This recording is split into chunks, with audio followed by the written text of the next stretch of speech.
اعوذ باللہ من الشیطان الرجیم بسم اللہ الرحمن الرحیم رب اشرح لی صدری ویسر لی امری واحلل عقدۃ من لسانی یفقہوا قولی۔ السلام علیکم ورحمۃ اللہ وبرکاتہ۔ آج ہم سورہ الانعام کا 70واں رکوع شروع کرتے ہیں۔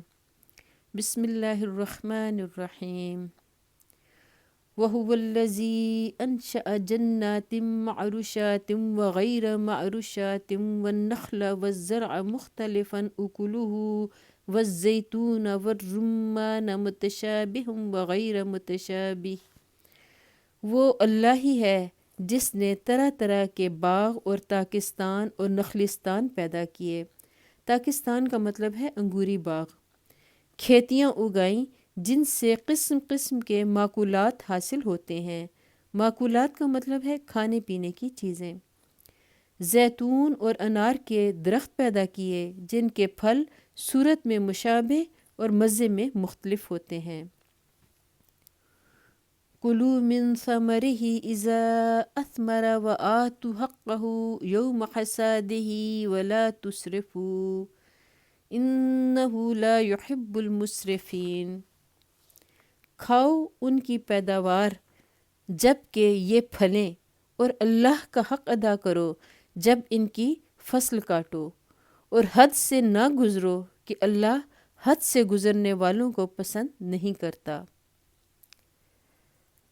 وَمِنَ الْأَنْعَامِ حَمُولَةً وَفَرْشًا كُلُوا مِمَّا رَزَقَكُمُ اللَّهُ وَلَا تَتَّبِعُوا خُطُوَاتِ الشَّيْطَانِ إِنَّهُ لَكُمْ عَدُوٌّ مُّبِینٌ۔ پھر وہی ہے جس نے مویشیوں میں سے وہ جانور بھی پیدا کیے جن سے سواری و بار برداری کا کام لیا جاتا ہے، اور وہ بھی جو کھانے اور بچھانے کے کام آتے ہیں۔ کھاؤ ان چیزوں میں سے جو اللہ نے تمہیں بخشی ہیں، اور شیطان کی پیروی نہ کرو کہ وہ تمہارا کھلا دشمن ہے۔ سلسلہ کلام پر نظر کرنے سے صاف معلوم ہوتا ہے کہ یہاں اللہ تعالیٰ 3 باتیں ذہن نشین کرانا چاہتا ہے۔ ایک یہ کہ یہ باغ اور کھیت اور یہ جانور جو تم کو حاصل ہیں، یہ سب اللہ کے بخشے ہوئے ہیں۔ کسی دوسرے کا اس بخشش میں کوئی حصہ نہیں ہے، اس لیے بخشش کے شکریہ میں بھی کسی کا کوئی حصہ نہیں ہو سکتا۔ دوسرے یہ کہ جب یہ چیزیں اللہ کی بخشش ہیں تو ان کے استعمال میں اللہ ہی کے قانون کی پیروی ہونی چاہیے۔ کسی دوسرے کو حق نہیں پہنچتا کہ ان کے استعمال پر اپنی طرف سے حدود مقرر کر دے۔ اللہ کے سوا کسی اور کی مقرر کردہ رسموں کی پابندی کرنا اور اللہ کے سوا کسی اور کے آگے شکر نعمت کی نذر پیش کرنا ہی حد سے گزرنا ہے، اور یہی شیطان کی پیروی ہے۔ تیسرے یہ کہ یہ سب چیزیں اللہ نے انسان کے کھانے پینے اور استعمال کرنے ہی کے لیے پیدا کی ہیں، اس لیے پیدا نہیں کی کہ انہیں خواہ مخواہ حرام کر لیا جائے۔ اپنے اوہام اور قیاسات کی بنا پر جو پابندیاں لوگوں نے خدا کے رزق اور اس کی بخشی ہوئی چیزوں کے استعمال پر عائد کر لی ہیں، وہ سب منشاء الہی کے خلاف ہیں۔ 8 أزواج من الضأن 2 ومن المعز 2 قل الذكرين حرم أم الأنثيين أما اشتملت عليه أرحام الأنثيين نبئوني بعلم إن كنتم صادقين۔ یہ 8 نر و مادہ ہیں، 2 بھیڑ کی قسم سے اور 2 بکری کی قسم سے۔ اے محمد صلی اللہ علیہ وآلہ وسلم، ان سے پوچھو کہ اللہ نے ان کے نر حرام کیے ہیں یا مادہ، یا وہ بچے جو بھیڑوں اور بکریوں کے پیٹ میں ہوں؟ ٹھیک ٹھیک علم کے ساتھ مجھے بتاؤ اگر تم سچے ہو۔ یعنی گمان و وہم یا آبائی روایات نہ پیش کرو، بلکہ علم پیش کرو اگر وہ تمہارے پاس ہو۔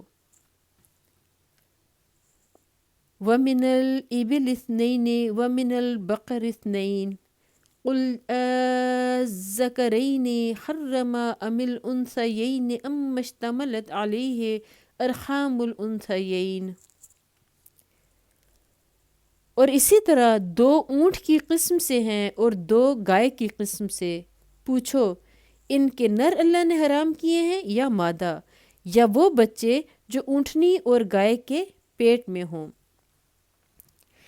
یہ سوال اس تفصیل کے ساتھ ان کے سامنے اس لیے پیش کیا گیا ہے کہ ان پر خود اپنے ان توہمات کی غیر معقولیت واضح ہو جائے۔ یہ بات کہ ایک ہی جانور کا نر حلال ہو اور مادہ حرام، یا مادہ حلال ہو اور نر حرام، یا جانور خود حلال ہو مگر اس کا بچہ حرام، یہ صریحاً ایسی نامعقول بات ہے کہ عقل سلیم اسے ماننے سے انکار کرتی ہے، اور کوئی ذی عقل انسان یہ تصور نہیں کر سکتا کہ خدا نے ایسی لغویات کا حکم دیا ہوگا۔ پھر جس طریقے سے قرآن نے اہل عرب کو ان کے ان توہمات کی غیر معقولیت سمجھانے کی کوشش کی ہے، بعینہ ہی اسی طریقے پر دنیا کی ان دوسری قوموں کو بھی ان کے توہمات کی لغویات پر متنبہ کیا جا سکتا ہے، جن کے اندر کھانے پینے کی چیزوں میں حرمت و حلت کی غیر معقول پابندیاں اور چھوت چھات کی قیود پائی جاتی ہیں۔ ام کنتم شہداء اذا وصاکم اللہ بہذا فمن اظلم ممن افترى علی اللہ کذبا لیضل الناس بغیر علم ان اللہ لا یہدی القوم الظالمین۔ کیا تم اس وقت حاضر تھے جب اللہ نے ان کے حرام ہونے کا حکم تمہیں دیا تھا؟ پھر اس شخص سے بڑھ کر ظالم اور کون ہوگا جو اللہ کی طرف منسوب کر کے جھوٹی بات کہے تاکہ علم کے بغیر لوگوں کی غلط رہنمائی کرے؟ یقیناً اللہ ایسے ظالموں کو راہ راست نہیں دکھاتا۔ سورہ الانعام کا 17واں رکوع یہاں مکمل ہوتا ہے۔ اللہ تعالیٰ سے دعا ہے کہ ہم نے جو پڑھا جو سنا ہمیں اس پر بہترین طریقے سے عمل کرنے کی توفیق عطا فرمائے۔ اللہ تعالیٰ ہمارے گناہوں کو معاف فرمائے۔ قرآن مجید پڑھتے ہوئے مجھ سے غلطی ہو گئی ہو تو اللہ تعالیٰ مجھے معاف فرمائے۔ وآخر دعوانا ان الحمد للہ رب العالمین۔